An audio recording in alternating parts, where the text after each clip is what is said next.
what's up, folks? Welcome back to On Texas Football, and welcome back to our Friday live stream. Oh, yeah, we got the all-star edition of the Friday live stream. I'm Lifetime Longhorn Rod Babers. Pleased to be joined by fellow Lifetime Longhorn, the young prodigy, CJ Vogel, who's live down there from Stark, Vegas. Also, the legendary Lifetime Longhorn, man, because he's the man, the myth, the legend. My man, Bobby Burton, joining us as well. And, of course, the estimable Jerry Hamilton joining us, too. So get your questions in, guys, comments. We'll try to address as many of them as we can. Super chats always jump to the front of the line, so you can interrupt the show at any time, talk about whatever you want to talk about. Just throw a super chat on there as well. We'll be breaking down Texas, Mississippi State. We'll break down, obviously, the matchup, and we'll talk about all the headlines about this matchup. All right, gentlemen, you're on the ground there, CJ. So what's the vibes, man? You're already there. What's the vibes there in Starkville? Yeah, some fall weather out here, fellas. It feels pretty nice. I brought my hoodie just to be safe, but I've been seeing some leaves falling. Like the leaves are changing color out here, but it feels good. It's a quiet day on campus. I don't know how busy this campus gets. Haven't ever been here during school year, but I think I've seen a good amount of orange, kind of just walking around, checking out facilities. Walking by, the Dudy Noble over there, the baseball facility, and of course, you can see behind me, I got the football stadium behind me. So you can see the Stark Vegas and the Jumbotron right behind me as well. It's starting to ramp up a little bit. The tailgates are going right behind me as well. Can you confirm there is an end zone there before the game starts Saturday? Look, I hope so. I hope it remains there for tomorrow, Jerry. Okay, good. Before we get going, let me just let you know this edition of our Friday live stream brought to you by our good friends at Garage Beer. Just got to throw that out there. I haven't partake yet, but it will happen probably right after this live stream. We're going to enjoy that. But you just brought up the main topic. I mean, that's it, Jerry. You don't want to bury the lead here. Everybody I talk to, everybody who stops me to talk about Texas football wants to talk about this offense and basically have they reached rock bottom? Can it get worse? It can only get better. Yes. And Sark has even called his shot, gentlemen. Sark has also made a random analogy to the slow starts of his offense to a Christmas tree during the holiday season. That was kind of wild. So I know Sark is feeling a little bit of the pressure, guys. He says the offense will look different. Yes. Jerry, starting with you, what do you expect to see differently then, since Sark has already said there will be a noticeable difference in the offense? Well, if I would said I knew 100% what they expect, I'd be lying. Okay, but I think the one thing we're going to see is easier throws early for Arch and a more determined in between the tackles run game, and I think that's where this thing's going to start. I don't think we're going to see anything crazy. I think it's going to be, hey, look, we're going to play to our strength, which is our defense, and we're going to try to control the football because any coach, I don't care if you struggled a little bit versus struggled a lot. When you look at that sheet last week after the game and say our defense is on the field for 85 plays, counting overtime, that's way too many. That's way too many. So I think what you're going to see is a concerted effort to possess the football and play to your strength, which is keeping your defense from playing 80 snaps against a better Mississippi State offense. And what that looks like, I think it's going to be a lot of quick throws for Arch early, because I do think Arch is at the point where he needs to see the ball go through the hoop early in the game. So see a putt go down, see a drive, whatever analogy you want to use in the fairway. I don't really care. There's some positive things that need to happen early. And I think running the football with a little more concerted effort, and as the return of C.J. Baxter, as long as there's not a setback on the plane or in warm-ups tomorrow, does that help? Yes. But I think that's what you're going to see first and foremost. Yeah. Look, I'm sorry. I look at it very similarly to Jerry. I'd like to see Texas get out on top on the road instead of play from behind. That's a big piece of this. And last year, even at home against Mississippi State, they kind of let Mississippi State's offense dictate their defense in the first half. If you recall, literally Mississippi State moved the ball up and down the field in the first half against Texas with power run, play action pass, power run, play action pass. Texas didn't really attempt to push on them at all and played off. I'd like to see the Texas defense attempt to dictate some of the game to the Mississippi State offense. Wow.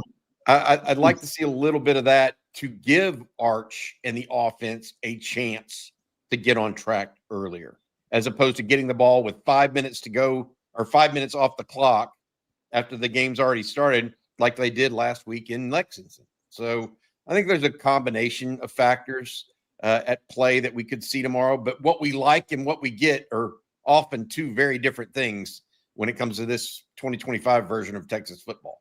Hey, Rod, CJ, so we talked about on Coffee and Football this morning. If you win the toss, do you take the ball in this game if you're Sark and not let that happen, what happened in Lexington, that Mississippi State puts together some 12-play drive, grinding it out, first down chains keep moving, and you look up and there's 7 minutes left in the first quarter. Do you take the ball? Their best linebacker is suspended the first half of this game. What say you guys? Do y'all take the ball, get a little more aggressive here, and play to the strengths, not wanting your defense to potentially that game to start the way it did against Kentucky? Go ahead, Robbie. Yeah, that's interesting. I mean, if you're going to lead with the defense, I would assume that, you start with the defense and then you get the ball in the second half. But I like the thought process because last year that's what happened, right? Mississippi State got the ball, kind of boss hogged it early on, took more than half of the first quarter, and really just kind of snatched a lot of the momentum early on. And it wasn't, they played the kind of game they would have. I think it was like 14-6 at halftime or something like that. And think about it was because Arch hit that big bomb to DeAndre Moore right before the half out of that empty formation. If not for that, that game is real tight going into half. So I kind of feel you because now it would be Sark leaning into the formula. And that's what we've been asking for Sark. Sark, lean into what works, lean into what's going to win for you. And that would kind of lean into it that, hey, no, I'm going to take the ball. Let's start out actually as the ball control, and let's try to extend the drive early and make something good happen early. But that's the thing, too. You got to be effective early. I think it loses all its purpose if you go in there and you got a 3 or 5 and out, and you don't, have any long sustained drive, at least to change field position. If you ain't going to put points on the board, which is the ultimate goal, then I need you at least to drive it long enough where then your special teams, which is also kind of part of your winning formula, can also flip the field position for you, put your defense in a position that they can be aggressive because the opposing offense has to work with their back up against the wall, and then you get the ball in favorable field position. That's your complementary football. So to start out and if you don't have any momentum early on that first drive, if you take the ball, then it's all moot. Doesn't matter. Yeah, I'm the same way. Look, Texas has taken the ball the first 3 games of the year. They didn't put any points on the board, right? 2 of them are turnover on downs the minute that they cross midfield. The other was a 3 and out against UTEP. So, it's interesting because you've seen it both sides now. Neither of them work, if you're Texas, in terms of that opening script. Do you want just to save some time for your defense on the field, or do you want to give your offense that chance in which you might just be on the field for 3 plays and a punt? You just don't quite know. But, Jerry, I like the idea of attacking early. Bobby, you mentioned it, being the aggressor if you're Steve Sarkisian in the offense. Controlling the line of scrimmage is something Texas hasn't done really since in only against Oklahoma in the second half. With a starting linebacker out, this is your best opportunity to steal an extra possession and try to do exactly that. All right. Yeah. Bobby, sorry. Go ahead, Bobby. That's okay. I agree with CJ. I wouldn't change up whether I took the ball. I would definitely defer. I don't think you change your game plan because I think there's too many issues there. If you are the first to play defense, though, I would be more aggressive than what PK was against Kentucky. That's my point. In Florida. Don't let the world come to you and the other team end up with 3 or 7 or a 12-play drive on you before your offense even gets an attempt to see what they can do. That's my opinion. So yeah, I would still defer. I don't change up that much. Jerry asked that question, but I do try to get a little aggressive I think that this team needs a spark, and I think the spark can come from the defense. So you want to put more, basically, it's time to put more of a burden on the defense. They're the better squad. Yeah, no, I'm with you. I don't disagree with that. They can handle it. Yeah. And that would be PK also kind of changing his tendency a little bit, because PK normally, we've talked about bend or don't break for him to get aggressive, but I don't disagree totally with that. I think especially for this kind of offense, which they need that first down to really get going, excuse me, to get into their up tempo, deny them that early by getting them either behind the chains or being really aggressive early on too. And we know they want to take shots. It does take time to get those shots going. All right, we'll get to some questions, but Bobby, if you don't mind first telling the fine folks out there about our sponsor of our Friday live stream, our friends over at Garage Beer, which I will be enjoying right after this. Don't enjoy too much, my man. Don't enjoy too much. Absolutely. Garage Beer, light and lime. 95 calories, 3 grams of carbs, and only 4% ABV. It is beer flavored beer. This is beer the way it should be. Cold, crisp, easy. It's Garage Beer, no gimmicks. There's Garage Beer light and lime. Again, 95 calories, 3 carbs, and just 4% ABV. It is beer flavored beer. Appreciate them sponsoring our Friday live streams. All right. Yeah, there it is. Well done. Yeah. Appreciate CJ starting. Carrying on that tradition. I love it. Mm-hmm. We started that with Georgia last year. Well, I mean, it didn't go well, but I was saying, that's not the best place to start it, but I'm glad. Take a chance with another Bulldog this week. I was going to say, what's the difference between the two Bulldogs? One wins and one hasn't in the SEC. What'd you say? One is won most of the last 15 games, and one has lost all of the last 15 games. Yeah. It's a tale of two different Bulldogs right there. All right. These are interesting questions. And I brought this up earlier. Marco has a question here.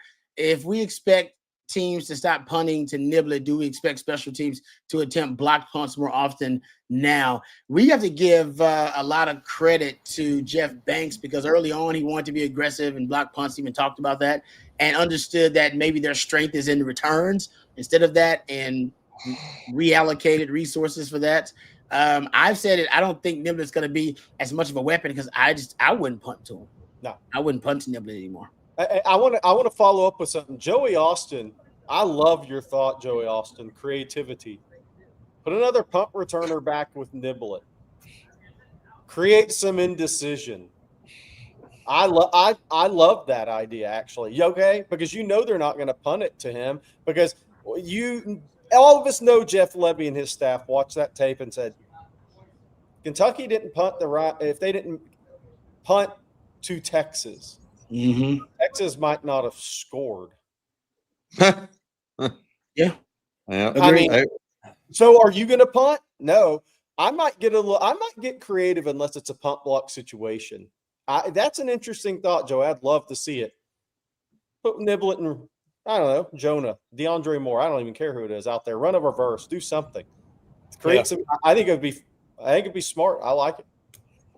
You can get aggressive on special teams if you're Texas in the return game right now, in the punt game, because you've had success. Don't forget, one of their key punt guys on their teams is out, and that's Michael Taff. Yeah, I mean, he's been on all of their punt return units, and he has been one of the designated punt blockers even at times. So you're going to have a new personnel in there. I think we might see a Warren Roberson full time on that, although he's come back a little bit lately. I don't know. I don't know that you go after a punt block. And I will tell you this much: in a game like this, where a team like Mississippi State can nickel and dime you, I do not want to give somebody a free possession with a block punt gone awry. That's a 15-yard penalty, first down. Yeah. So I think that of all the things that we see tomorrow, I would hope we don't see something that ends up dumb like that. Running into the kicker. And how many times do we see a punt block versus running into the kicker? Frankly, I see more running into the kickers in college football than I do block punt. Yeah. So for the people that try to go after it, you're likely it's a 50-50 play that you might actually end up, this is giving also a the free first down. To your point, Bob, there's also the game Mississippi State might be trying to steal a possession with a fake punt, try to get a little sneaky up there. Michael Taft, one of your main communicators, of course, not playing. I would be on the watch for something like that. Fair enough. Yep. No, that's a good point. But the Niblett conversation, because he was your best means of moving the football against Kentucky was Ryan Niblett. And right now is one of the best punt returners in the country. And to think you're going to lose that weapon, you got to figure out some way to kind of replace that productivity overall on special teams and what helps you get that favorable field position. All right. King Kunta here says, did Derek Cooper let Texas know that he was planning on going to the Miami game last Friday? Yeah, I mean, Derek Cooper's been up. He's been up front with Texas. That's not a recruitment that has gone the other direction. Everything, they know everything going on in that recruitment. And I said this before. I said this at the first Miami game. That won't be the last college game he goes to this year in the state of Florida, because why would you not go to games if they invite you to games? He's been to Texas once. He's expected to be back at Texas in November. He made an official visit Sam Houston State weekend. He's expected back in November. All right. Thank you for the question, King Kota. We appreciate that one. Kegs with a super chat. Thank you, Kegs. We appreciate the super chat. Says, am I crazy to think that this game will be a breakout game for our offense? Offense has to be embarrassed. Turning point for the rest of the season. That's kind of how we started out things, Kegs. I mean, have they hit rock bottom, and are we about to see now them improve, or could there be another low for this offense? I'm with you. I think Sark has now accepted the reality of what they are, and that was probably a hard reality for him to accept, because I think he also would have to accept that maybe there was a miscalculation in how effective the talent would be and how quickly that talent would develop and evolve. And I think now he's accepted that they're very erratic on offense at best, and they're highly unpredictable. And they don't really have an identity, and all of these things are for obviously different reasons. He's talked about the different variables that are affecting that, but ultimately you're just a bad offense right now, and you kind of got to get back to the basics and lean on what works, which is your defense and special teams. So I agree with you, Kegs. It is a turning point, because if Sark has accepted that reality and he still can't put together a competent offensive product, then that would mean that he doesn't have the solutions. Like he doesn't have the answers, and that's scary. That's a scary thought, because you got a lot of games left in the SEC. All right, gentlemen, thoughts. Sorry, everybody can. It's another team that doesn't stop the run well, but that didn't mean anything last week. I mean, Kentucky was giving up 194 in SEC play. Mississippi State's given up 164 so on the year, but they've given up 250 at home to Arizona State early in the year, and Leavitt just had the worst game of his career. But then A&M went for 50 carries for 299 in College Station. So this is a team. Tennessee as well. Tennessee ran it as well. This is a team that has given up rush yards. And I've got 125 circled for me tomorrow, guys. I think it needs to be in that range, because you're moving sticks, you're possessing clock, and your defense isn't on the field a lot of snaps. My number is 125 tomorrow. I think Texas needs to be in that area code. It's got to be triple digits. Otherwise, Texas is going to be losing the time of possession once again. And, I mean, it can't get worse than a week ago. I thought that was rock bottom offensively. And, you go into a game playing the team with the fewest tackles for loss, the fewest sacks, and all of a sudden they're living in the backfield. Well, this week it's Mississippi State, who's bottom of the charts in tackles for loss and sacks. And it's kind of been, you get the Texas bump, and all of a sudden you're back in the middle of the pack when it comes to SEC havoc plays. And that's unfortunate. But to your point, Jerry, if Texas can do that, reach triple digits in the run game, that's huge, not just for moving the football, but keeping the defense rested and on the sideline, something they've not been able to do so far outside of that third quarter against Oklahoma. So got to be able to do that. And look, Arch, again, I just don't think he's going to go 2 weeks in a row where he's bricking layup after layup after layup. Some of these are going to fall. And as we saw this past week, a lot of those guys, if those passes are completed, they go for 30, 40 Yes. yards. There's a lot of room for those guys to run after the catch. You just got to hit the layups.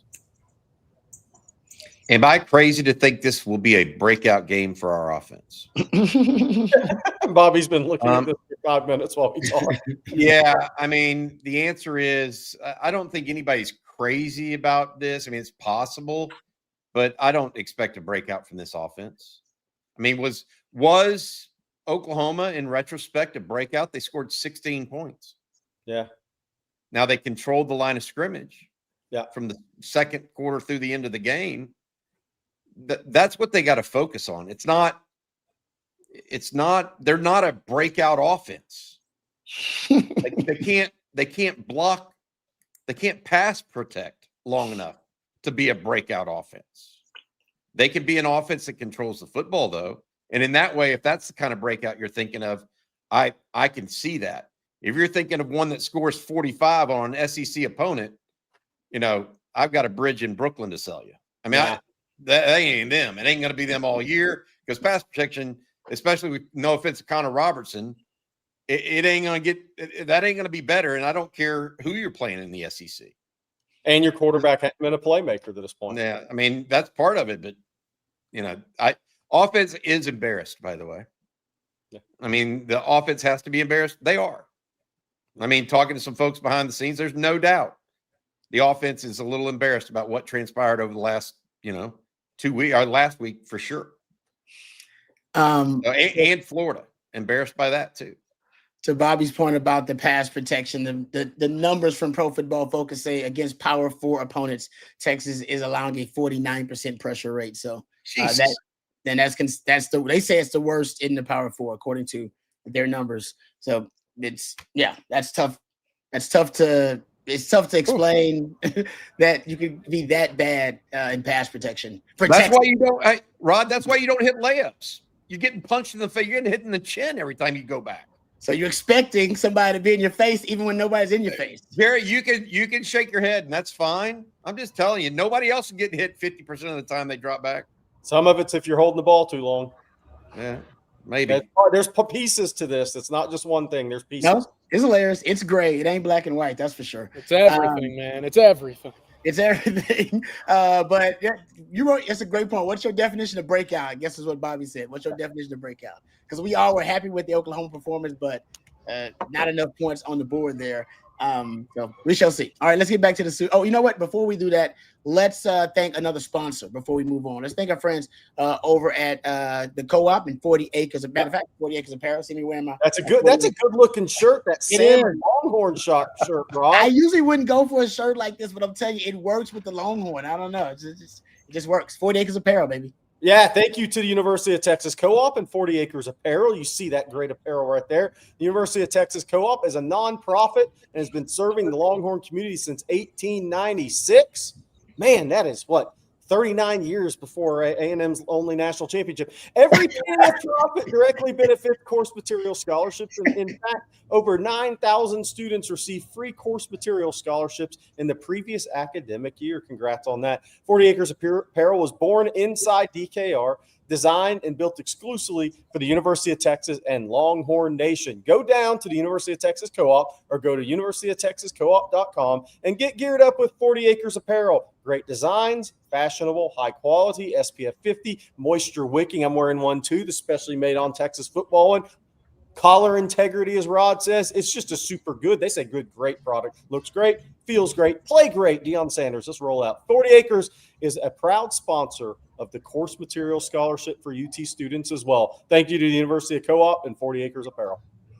All right. Thank you, Jerry. We appreciate friends over at the Co-op and 40 Acres Apparel. All right, getting back to your super chats. Caden here with a super chat. Thank you very much, Caden. We appreciate the super chat. Says, the most concerning thing about the offense is Sark's ego and press conference answers regarding play calling. Need an expert in the program to help Sark get out of his head with a stagnant scheme. Thoughts, gentlemen? Yeah, you know what, CJ? Anybody have Tony Hills on speed dial? I want to hear from CJ because CJ's there. So CJ knows the vibe. He's talking to the other members of the media. CJ, what are your thoughts about Sark's, I don't know, at his ego at the press conferences? Yeah, I I've had that Tony Hills rant on repeat on the way over here. I almost ran out of battery on my AirPods, but no, I was actually in the airport. I went from Austin to Houston and then flew into Jackson. And in Houston, I was, very quickly making it from gate to gate. And there were a lot of Longhorn fans making the trip from Houston to Jackson to then drive over here to Starkville. And, a lot of folks around 9 o'clock this morning were sitting there saying, hey, 14 points gives us a chance. But can we score 14 points? And, wow, you sit there and you say, this is year 5 for Texas. You got a number 1 overall quarterback. You've had 5 years of the quote unquote big humans. You're sitting here wondering if you can walk into Starkville, Mississippi and score 14 points. It's not good, but there's part of it. And Rod, we've talked about it over the last week or so. Does Sark move from what he wants to do to what he has to do? And that's all about finding what does work, not much of it, and sticking to it. And right now, based off of what we saw in Kentucky, a part of me just doesn't believe that's what he's going to do, even though that's absolutely what is absolutely necessary for Texas to have any type of success tomorrow. Wow. So you don't think Sark is going to go in here and just run the football 35 times? If he ran the ball 3 times in the first quarter or in the first half against Kentucky, I mean, why would I think this is going to be a different game plan? It's square peg, round hole. It just won't work and it won't fit. And there's just a continued ramming. No, until I see it, I don't think it's going to change. It's interesting. Wow. Even with Cedric Baxter in the lineup, CJ, because I think that, look, I will be the first to say it. I can't believe that OU didn't bring people up on the line of scrimmage against Texas and stop the outside zone. Kentucky did that when they brought people up to the line of scrimmage, essentially stopping the outside zone, and Texas couldn't run the ball outside.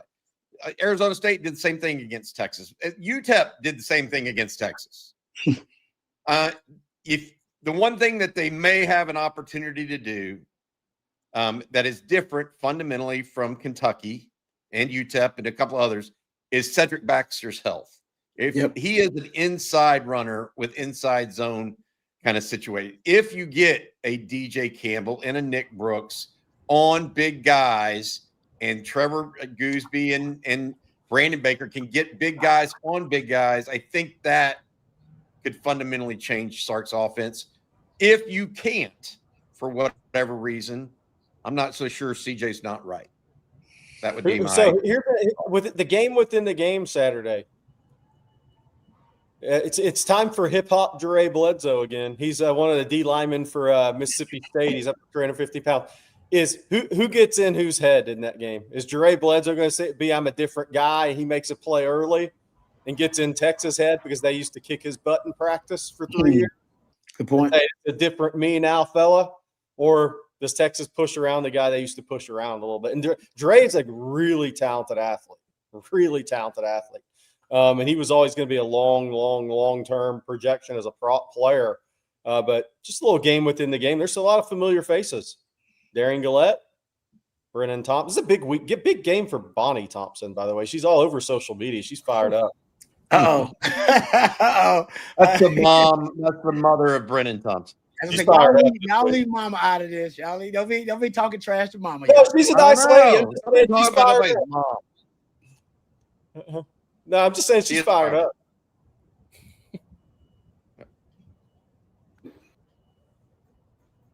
No. Think we lost Rod? I think we lost Rod there for a second, guys. I think we did. I think we did. We good? Want me to keep going down? All right, we may have. He may have to come back around. No telling what we got going on. We got other things to talk about here as well. Let's bring up the next question, if you don't mind, Matt, our producer, and we'll get to that one for you guys. All right, from Leandrew 25. Do you think 21 points is a realistic against a Mississippi State defense after last week's showing? Well, not after last week's showing. Nothing is realistic. If you take it as in and of itself. I mean, look, to Jerry's point, if Ryan Niblett's not on the field, I mean, Texas may score 3 offensive points.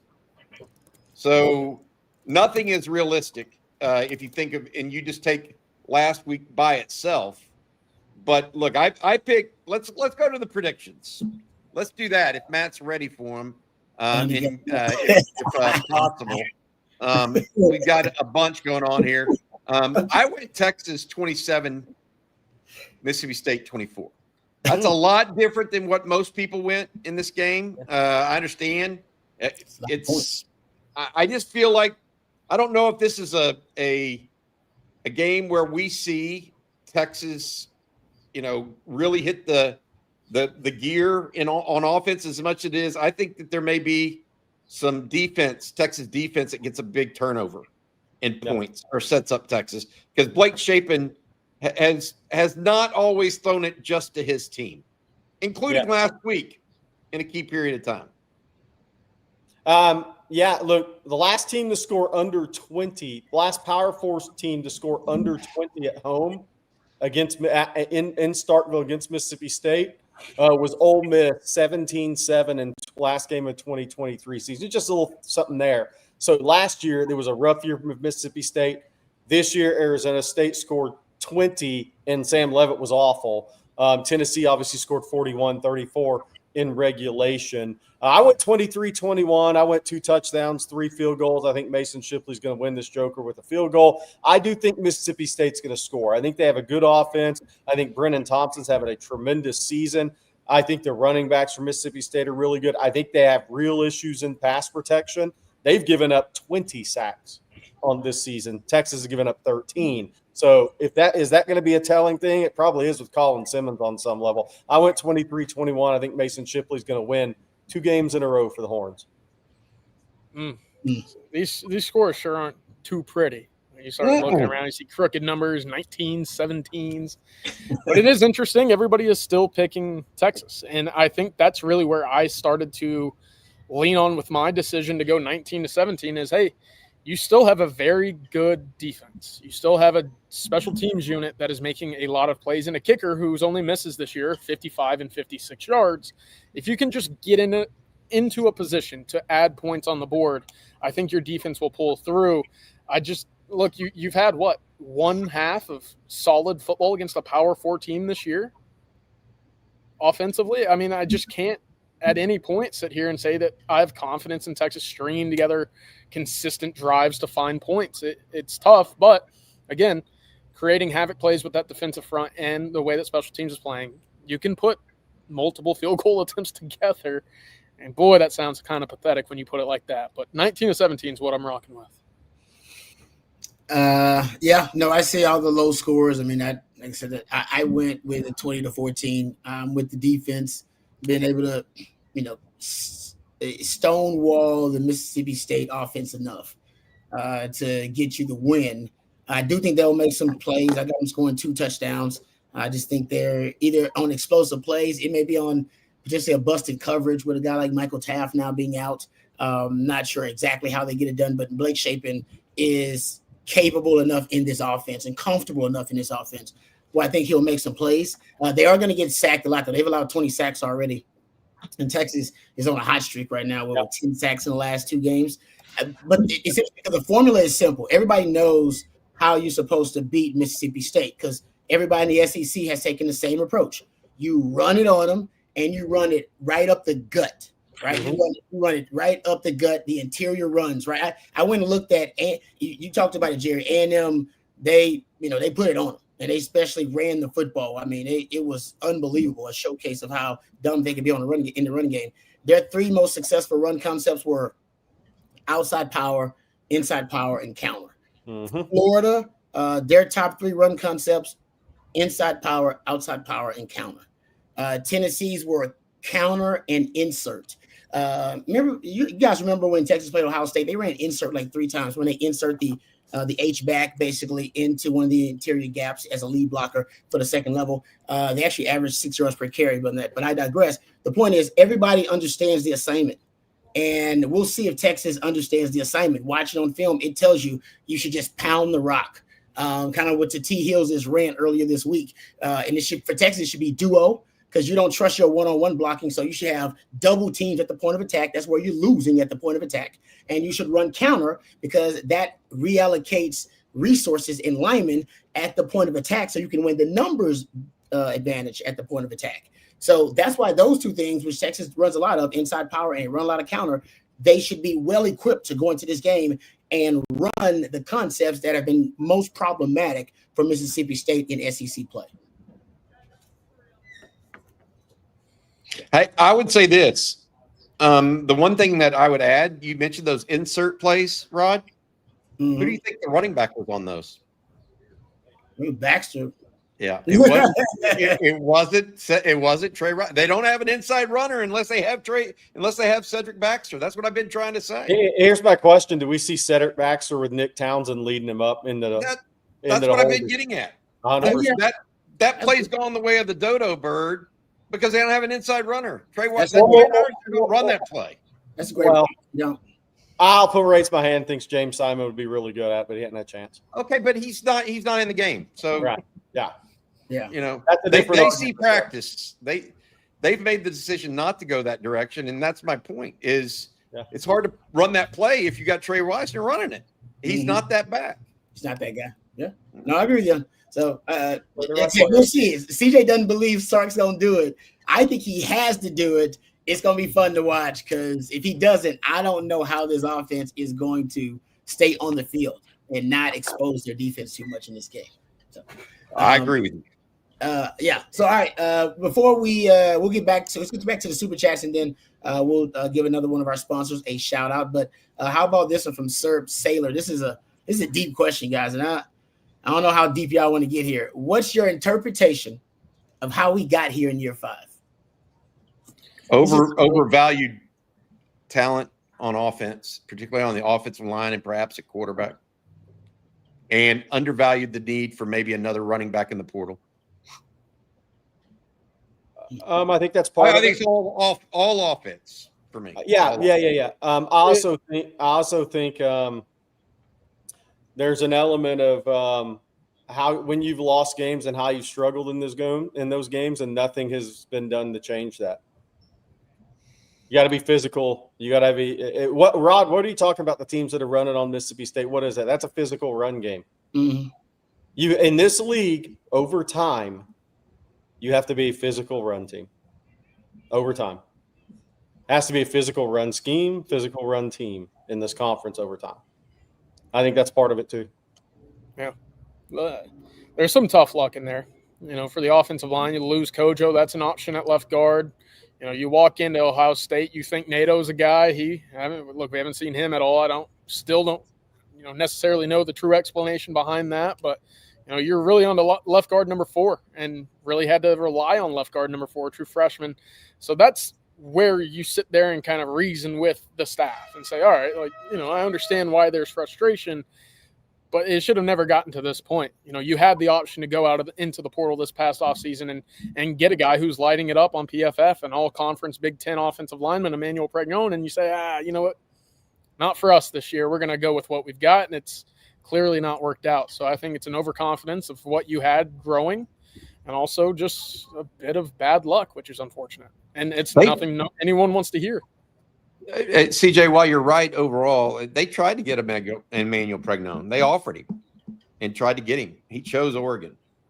So it wasn't just about that. But to CJ's point, it leads into this idea that I was talking about in that you overvalued what you had. Like how you could go into a season with an uncertain big running back in Cedric Baxter, okay? And you did not necessarily like what you saw from Jarrett Gibson and his vision in year 1. Yet those are the only 2 big backs you have. So essentially for 5 games, Texas has been hamstrung running between the tackles. Yeah, agreed. Okay, so you want to take some of the problems off of Arch Manning and some of the people down. You can't run the football because you can't run between the tackles. Okay, so that causes it. Then you have the left guard issue that you talked about, and you're not protecting the passer nearly as well as you had hoped you would. I just feel like it was an overvaluation of skill position and linemen that has created a problem on offense. And I would add one piece that I think is undervalued. 5 of the top 6 receivers for Texas did not participate in spring practice with Arch Manning. Hmm. Jordan Washington didn't. Emmett Mosley didn't. DeAndre Moore didn't. Ryan Wingo didn't. Jack Hendry did. The only one that did is Parker Livingston. How many reps is that in your passing game? So you want to go to a short passing game? They've had fewer reps. Just a thought. Yeah. I'll throw in, I think we all underestimated the lack of experience and what a factor it would be overall. For Arch, got the Arch being in the program for 2 years, having a few starts. No, he needed a lot of reps, a lot more reps than we all thought. The O-line, losing 4 guys, huge impact. I mean, we thought, no, they'll start slow, but then they'll gain their continuity and form toward midseason. Nope, that hadn't happened. As Bobby mentioned, chemistry with the wide receivers. Yeah, they may not have it early, but they'll figure it out. Nope, hadn't happened either. Like the inexperience factor, I just don't think we thought it would be this debilitating and detrimental, but it has. There's no doubt. I'm going to put my part out there. I don't think it's lack of talent. All right, let's move on. That's what I agree with that. That's part of the issue. All right, let's take. All right. That always starts to be the answer when things aren't going well. It's rare. It rarely ends up being the answer 2 years removed. Yep.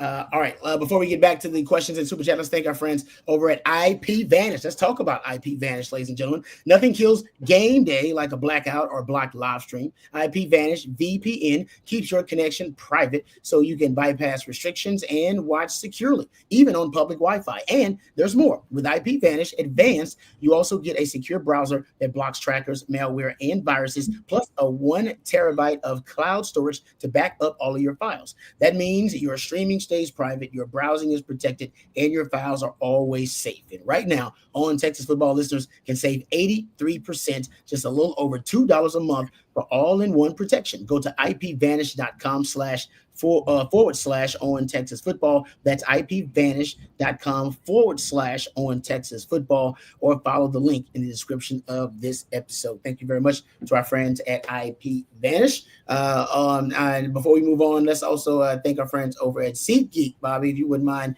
giving our friends over at SeatGeek a shout out for us. Yeah, any Texas fans going to see the Longhorns take on the Buckeyes the Bulldogs? A little bit different, winless in the last 2 years in the SEC.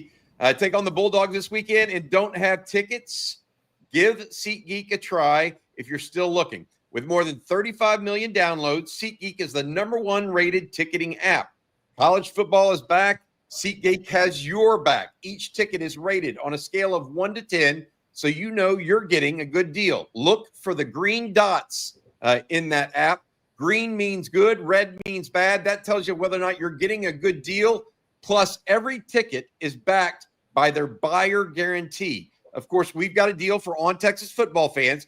Use code OTF10 for 10% off your next set of tickets at SeatGeek. That's 10% off any tickets, not just Texas and Mississippi State, with promo code OTF10. Make sure you click the link in the description to download the app and have the code automatically added to your account so you can use it later. Thank you to our friends over at SeatGeek. If you're looking for last-minute tickets, again, use code OTF10. I want to bring up something real quick because it gets brought up a lot, and I just want to make a point. Daniel says, I'm not calling you out, Daniel. I'm just responding because it's brought up a lot in various chats. We kept recruiting 3-star linemen. Hayden Connor was a 3-star. Jake Majors was rated a 3-star by most people. Cam Williams, whether he should be or shouldn't have been, was rated a 3-star by a lot of people. Texas, by rating, started 3-star linemen on 2 straight national semifinal teams. So I think anybody that just goes to the 3-star lineman card. And Florida kicked Texas' butt up and down the field with no nationally recruited offensive linemen a few weeks ago. I'm just going to throw that out there. All right. Good point. All right. Back to the super chats. How about this one from Katie? Thank you, Katie, for the super chat. Do we know Manning family's response to this offense? No, you probably won't. You will not get one. I can almost guarantee it. They're not happy about the offense. Nobody's happy about it, so there won't be a public response about it. There's no doubt they won't get one. No. Hey, hey, Rod, CJ and I were talking about this afternoon privately. Arch Manning's been wearing a leg sleeve the last week. CJ, is that right? Because you've got basically you can tell him, CJ, but he's not just roughed up getting hit in the chest. It's all over right now for that young man. And so, a 49% hit rate on your or pressure rate on your quarterback, that's not what the Mannings signed up for. No. I'll tell you that much. What do you think, CJ? Yeah, it's a long turf burn going down from basically the bottom of his knee to his ankle on his calf. And you've seen the sleeve that he's worn the last 2 games. It's to protect it. He obviously was wearing a bit of a sleeve and, pressers on Mondays as well. So, look, he's fighting through it, and Texas is going to need him to do exactly that tomorrow afternoon. What's funny in hindsight is looking back to the summer, or was it summer of 21, maybe summer of 2022, when Texas was hosting the Cam Williams and Kelvin Banks and Cole Hudson, and you see them host about 6 or 7 different offensive linemen in that 2022 class for a spring practice, and snuck behind them is Arch Manning, right? And you're sitting there saying, hey, these are all the guys that are going to be protecting you when it's your turn. And it's a great recruiting pitch at the time. It's kind of funny how it's kind of turned into, a couple of those guys are gone. A couple, are dinged up. A couple just haven't really panned out to that point. But that was a big recruiting pitch at the time. And it was by design that Texas recruited Arch on that specific weekend in the spring with all of those 2022 offensive linemen. Yeah. I want to say this too. We talked about it a little bit with Arch too. As a runner, he's a great athlete. Don't get me wrong, but he's not a twitchy guy that's shifty, going to make people miss. So when he runs, he also takes hits. So he's not a guy that's going to be a hit avoidance guy when he runs the football at quarterback. So when you're getting hit in the pocket, then he's going to get hit on his runs too. So he's taking double right now, because as a runner, he's not going to be the guy that's stopping and starting and making people eat grass. He's going to be somebody that's running through tackles. Yeah. Considering the pressure rate allowed, though, I will say he's pretty good at sack avoidance, because Texas hasn't given him a lot of sacks, actually, if you compare it to the amount of pressure they've allowed. That's what I'm talking about. All right. Oh, got another super chat here, actually. How about this one from Mayo Corn Dog? That's for you, Jerry. Gotta wonder if Archie sees this offense and pulls the plug and Arch transfers the next transfer portal. If he gets benched, I think that would happen. But I don't know. I think him and Sark are going to fight this thing out together. The Mannings, they got a certain way they operate, and Sark has got a certain way he operates, actually, too, in terms of how he respects his QBs. So honestly, I think they're going to stick with it together, honestly. But what are you guys' thoughts about? Yeah. Go ahead, CJ. Sorry. I'll be quick, Bobby. I think Sark has handcuffed himself to Arch. They're taking a seat right now on that Titanic, and they're watching the violin play. And it doesn't matter what happens next. But there won't be anything new at quarterback if it's not Arch Manning. Texas will be – Sark will stick with Arch all the way through. So you're saying it's the Titanic, though. You couldn't, pick something else. I mean, a little less. Maybe there's some room on the iceberg. Nah, you got to watch this. You got to say on the whatever Kate was floating on out there with the door. The door she was floating on. Yeah, I hope it's not the Starkberg. Yeah. I would just say that as far as worrying about stuff like that, a good friend of mine used to say, don't break into jail. Let's wait for it to transpire before we break into jail for ourselves and put ourselves in that jail. Yeah. They're 5-2 right now. They have not looked great. I don't know if they would look great with anybody else at quarterback. You don't either. Nobody does. So let's wait and see what happens over the next 5 to 6 weeks. Yeah. CJ, were you alive when Titanic hit theaters? Actually, maybe. I don't know. 98, 99. Oh yeah, I was a year. Hey, by the way, Rick Barnes used to have the funniest saying of all time. 97. There you go. Nope. 6 months. Yeah. Okay. Rick Barnes used to have the funniest saying of all. He would say, "Proud peacock today, feather duster tomorrow." And that's literally the way Texas season's going right now. They're doing that week to week. It's normally like 1 year and then the next year. Yet what Rick Barnes was talking about, Texas has gone from proud peacock after the OU, the feather duster offense leaving Lexington. We'll see if they get back to proud peacock this week. But that's supposed to be a year-to-year saying, not week-to-week saying. That's the problem. That's a bar. I like that. Yeah. I've got to be honest. I've seen plenty of Rick Barnes offense look like that through the years. Yeah. He may not have been thinking about Texas football talking about that. Yeah. All right, before we end things, rapid fire, a couple of questions I wanted to hit real quickly. Jared wants to know, does Arch run more in this game as one of Sark's changes? They should put the read element on basically all of their runs. Based on research I've seen, all of their run concepts average more yards per rush when they add the quarterback read element to it, whether it be outside zone, inside zone, power, outside, inside. Just add the quarterback read, and it gets more yards. So I think they should. Again, they have a inside running back now available to them. Also, yes. And I think the other piece to that is how sore is Arch Manning right now? How many hits do they want him to take? But I don't think you can approach games like this at this point. Yep, I agree with that.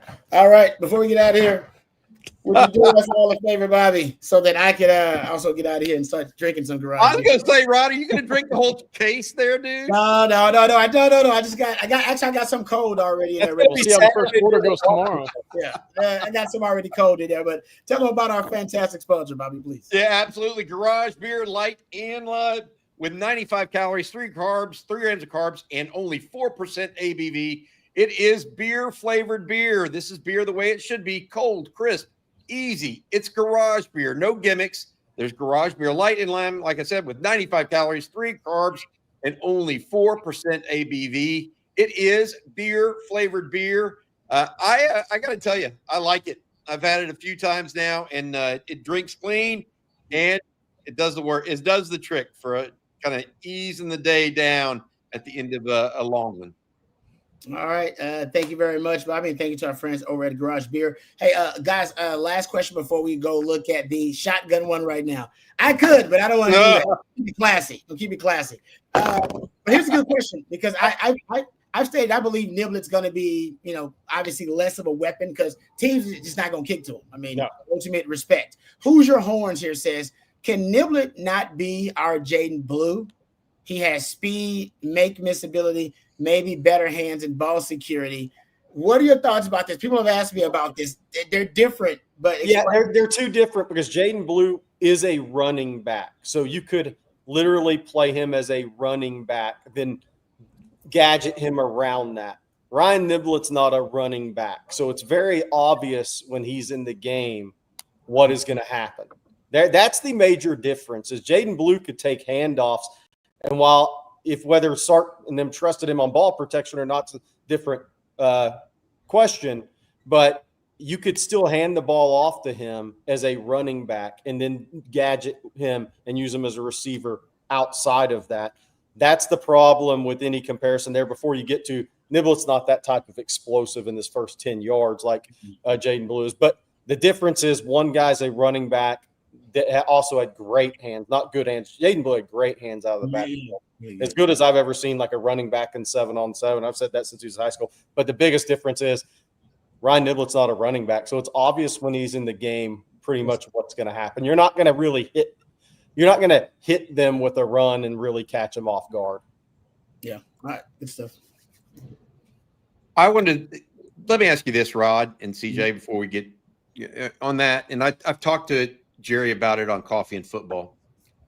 But one of the real issues for me, at least, with Jaden Blue versus Ryan Niblett or any of these other boutique backs Texas has had, Blue has that first 3 yards that is just his acceleration is different than anybody else. It's like he's a great starter in the 100-meter dash. Yeah. Right. Ryan Niblett is a guy that gains steam like he does on punt returns. Yeah. Blue is one of those guys. His first 5 yards is just like it's like you're riding in an electric car versus gasoline car. Electric car, you hit the gas and it's like a go-kart. You just go. And I will say this: Blue is perfect if you want that short, controlled passing game because he has enough speed. He'll get you at least 3 yards because he's going to beat that linebacker to the edge. Mm-hmm. Now, he may not beat him, for 80 yards, but he's at least going to get a little bit of an edge on that linebacker. Niblett may or may not get that short edge and get 3 yards on a quick pass to the outside. So it's not just the long speed, I think, or the acceleration. It's also, first and 10, you throw Quentin Ewers, how many times do you throw a flare to the flat? And Jaden Blue made 3 yards or 7 yards. Yep. You do that with Ryan Niblett right now. He doesn't have that kind of, electric speed where you're just pushing down the pedal and getting a little bit of an edge on the linebacker, and you may end up with a -3 loss as opposed to a 3-yard gain or 7-yard gain or whatever. Yep. I think that's a fundamental difference between this year's offense and last year's. It's good. I'd be interested to see if they could block it on the edges well enough this year for it to matter. I don't want to bring up the question, but Aldo, just because you asked me something in the chat, I'm not calling out a specific coach, by the way. All right. Before we get out of here, the schedule, kind of the breakdown, the itinerary for tomorrow. Busy day here at OTF tomorrow. So you want to make sure you're tuned in. Thank you very much, Matthew. You got your Saturday conversation starting bright and early at 8 a.m. And they're sponsored by our good friends at Tito's, the Texas Tailgate. That'll be there at noon, courtesy of Hartgrove Roofing. And then the live watch with us, myself, E. Hogan, Jerry jumps on there for a little while, Jeff Howe, Coach Bob Shipley. It's always a great time, starting up at 3:15. And then right after that, Bobby Burton, myself, we got the post game for you right here on OTF. So long day, but it's going to be a fun day here at OTF. Well, if the Longhorns take care of business, it'll be a real fun day. All right. Hey, CJ, where are you having dinner in Starkville tonight? Yeah. At Waffle House? Where are we at? Where are we going? Starkville Cafe. I've heard Starkville Cafe. That is a good spot, apparently. Whoever's got this World Series game one on. That's all I want to see. I was driving. I don't know if they have I'm assuming they have a bar scene out here in Mississippi, Starkville. I don't know. Maybe all there is to do there if you don't own a farm. Could be. Waffle House is not a bad idea. I'll do the challenge by myself. Yeah. Oh man! You're far enough away from Otani, you won't get hit by a home run ball. Because that would ruin your weekend. Y'all make sure y'all stay tuned in to CJ's Twitter account for all the updates. I'm sure he'll be kind of getting into something at CJ Vogel _OTF is my man's Twitter handle. All right. Thank you to Matthew behind the scenes. Always doing a great job. He's the real MVP. Really appreciate Matthew. Any last words for the people before we get out of here, guys? When? Yeah. September 7th, 1991. Oh, that's the last time Texas visited. Oh, that's the last time Texas visited Starkville.